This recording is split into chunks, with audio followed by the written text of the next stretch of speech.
Senhor.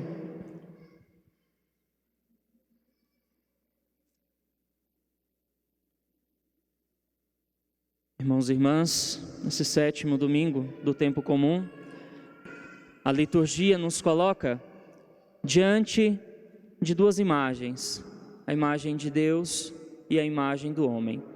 E, consequentemente, nos coloca diante daquilo que provém de Deus e daquilo que provém do ser humano. São Paulo, na primeira carta aos Coríntios, nos diz que o primeiro homem, Adão, foi um ser vivo, o segundo Adão é um espírito vivificante. Vamos então recuperar a nossa origem. De onde nós viemos? De onde nós fomos feitos? Da terra, do barro, da argila. E vamos lembrar daquela passagem lá do Gênesis, onde o autor sagrado diz que Deus soprou o hálito, o espírito na narina daquele que formou para que tivesse vida. E aí nós entramos na imagem do segundo Adão, o espírito vivificante.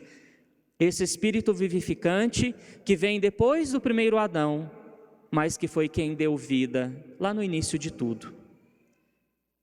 Então nós podemos compreender o seguinte, que esse segundo Adão, Jesus Cristo, ele vem para nos recuperar da nossa prisão, da nossa escravidão.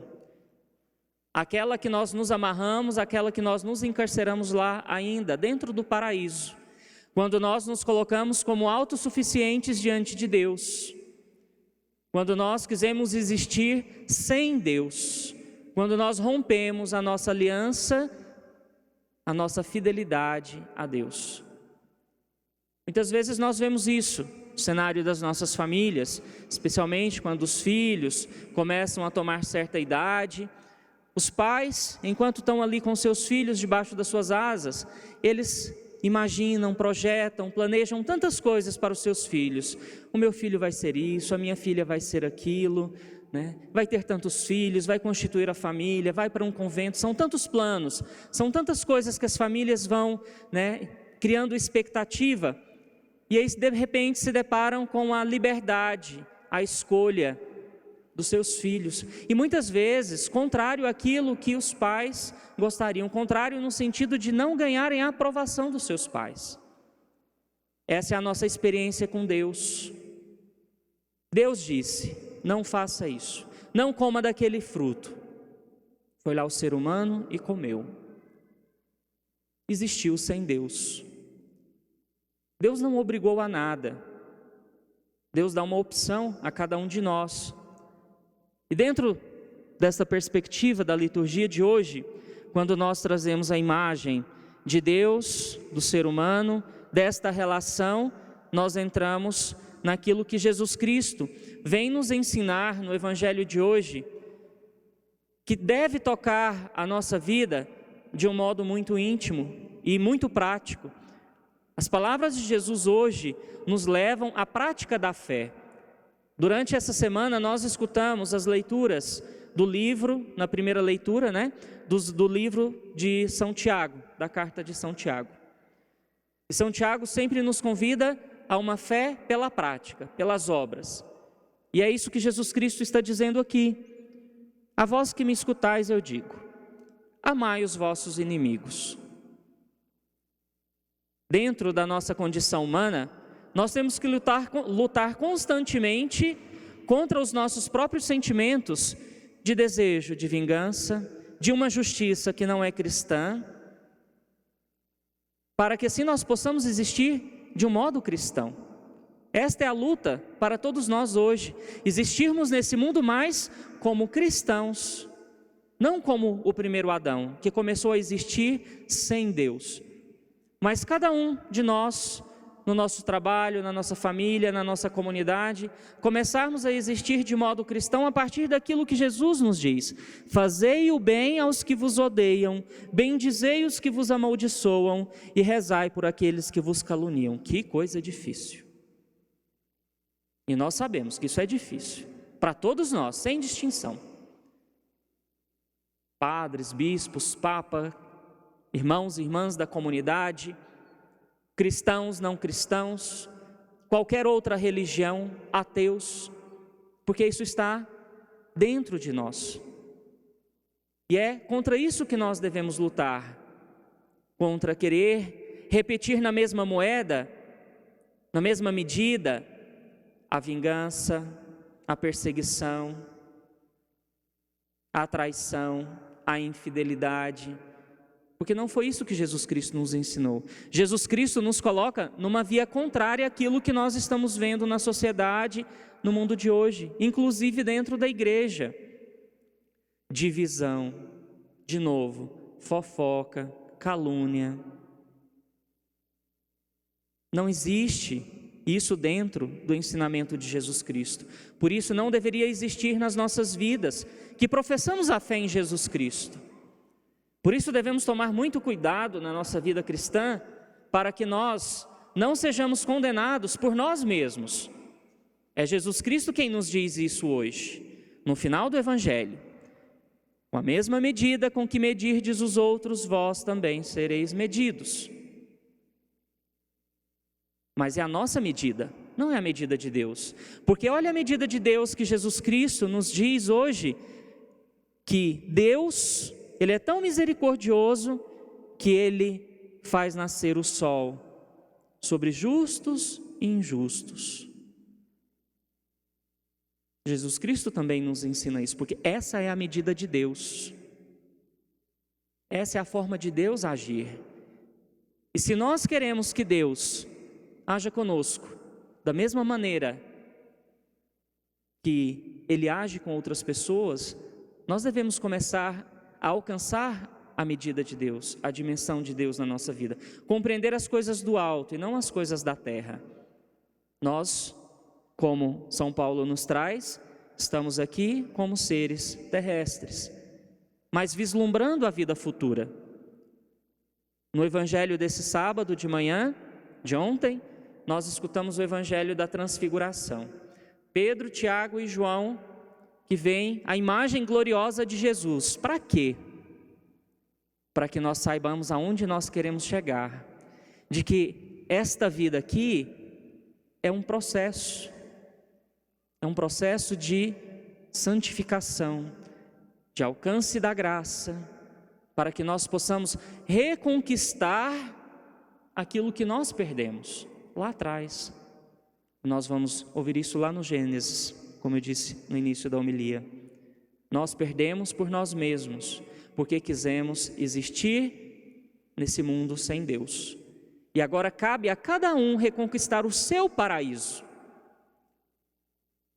a partir desta prática que Jesus Cristo está nos ensinando hoje. Sempre fazer por aqueles que não podem retribuir na mesma medida para nós.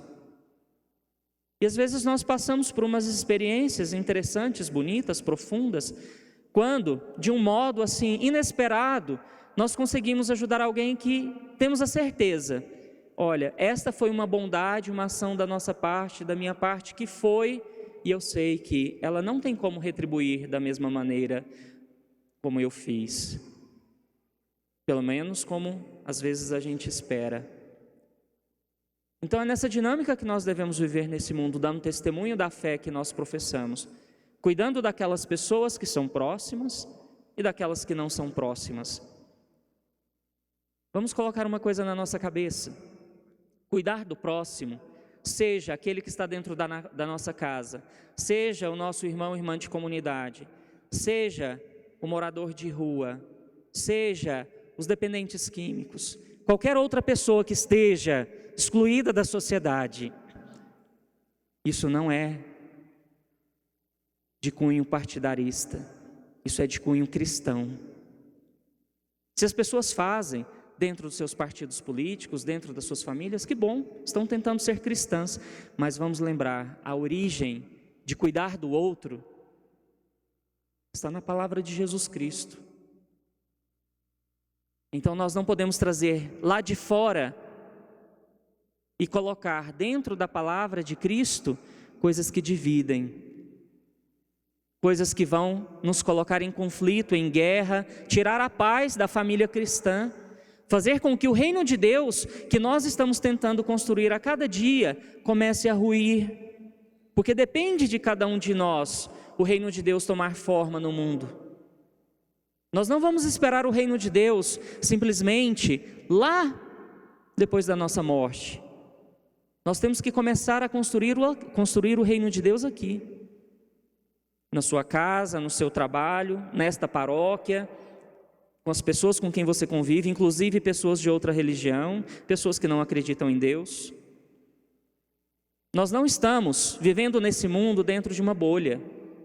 Por que muitas vezes nós criticamos a igreja, as autoridades da igreja que promovem o diálogo com as diversas classes da sociedade? Sejam políticos, membros de outras igrejas, se nós convivemos com essas pessoas. Quem aqui hoje, e se tiver, é um fenômeno interessante, quem aqui hoje tem algum parente que não é protestante? Se tiver, levanta a mão, porque é interessante isso. Tem alguém? Tem alguém que não tem uma opção política no mundo de hoje? Em algum momento nós vamos ter que fazer escolhas.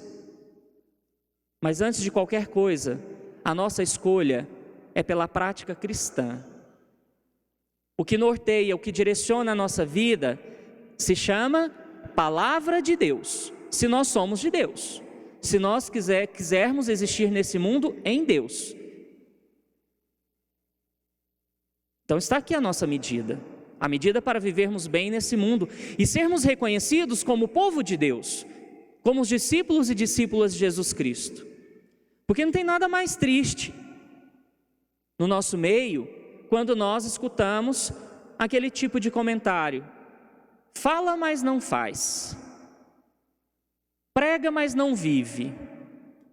E nós vemos isso de uma forma bem grosseira, bem bruta, bem tudo que é de ruim em relação à igreja, aos comentários que as pessoas fazem em relação a nós. Você não pode fazer uma bondade, é hipócrita. Você não pode cuidar de alguém, é comunista. E por aí vai. Basta a gente ler os comentários das matérias que falam de qualquer ação da igreja, ler esses comentários na internet. É triste.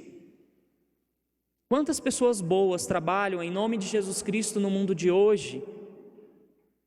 E se alguém erra, todos nós erramos, é a igreja que não presta. Se um padre erra, todos os padres não prestam. Se a igreja dá contra-testemunho, um fiel dá contra-testemunho, é a igreja inteira. Se nós falamos de partilha, se falamos de dízimo, se falamos de outras coisas, a igreja é capitalista. E nós estamos no meio disso. Muitas vezes nós contribuímos com esse tipo de discurso, com esse tipo de comportamento que inflama a sociedade. E nós não estamos cumprindo com o nosso dever cristão.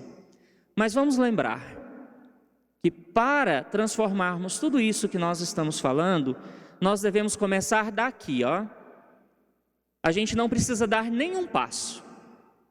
Não é difícil. A única dificuldade é que nós não conseguimos muito olhar para cá. Nós temos dificuldade de encarar a nós mesmos, as nossas faltas, as nossas fragilidades. E para que nós possamos fazer com que esta Eucaristia produza frutos em nós, vamos fazer um questionamento, que nós não vamos responder aqui, que cada um vai responder no seu íntimo e vai refletir nisso durante a semana. Qual está sendo a minha medida? Porque lembrando que Jesus Cristo nos diz: com a mesma medida com que medirdes os outros, vós também sereis medidos. Qual está sendo a minha medida? Com a minha esposa, no relacionamento com o marido, na educação dos filhos, no comprometimento com a comunidade, com o meu dever cristão na sociedade. Quando a gente descobrir qual está sendo a nossa medida, a gente vai saber qual é a medida de Deus para nós. Um filho, quando desobedece os pais, talvez um pai ou uma mãe mais rígido, às vezes chega em casa e tem uma punição, antes de uma reflexão. E essa é a medida de Deus para nós, se nós não mudarmos a nossa medida. Para isso a gente tem que ter o olhar voltado para Deus. Então que a Virgem Maria interceda por cada um de nós, para que assim, fiéis às palavras de Jesus Cristo, dispostos, comprometidos com a vivência desta palavra, nós possamos dar testemunho da fé que nós professamos, possamos dar testemunhos do ser igreja no mundo de hoje, de um Cristo que é vivificante. Se a igreja não for vivificante, ela não está cumprindo o seu papel. E Cristo vai ser vivificante também através de nós, na vida das pessoas com quem nós nos encontrarmos. Então que nós saiamos desta igreja hoje com o compromisso de tentar fazer com que a nossa medida seja mais larga, profunda, na dimensão da medida de Deus. Louvado seja nosso Senhor Jesus Cristo. Para sempre seja louvado.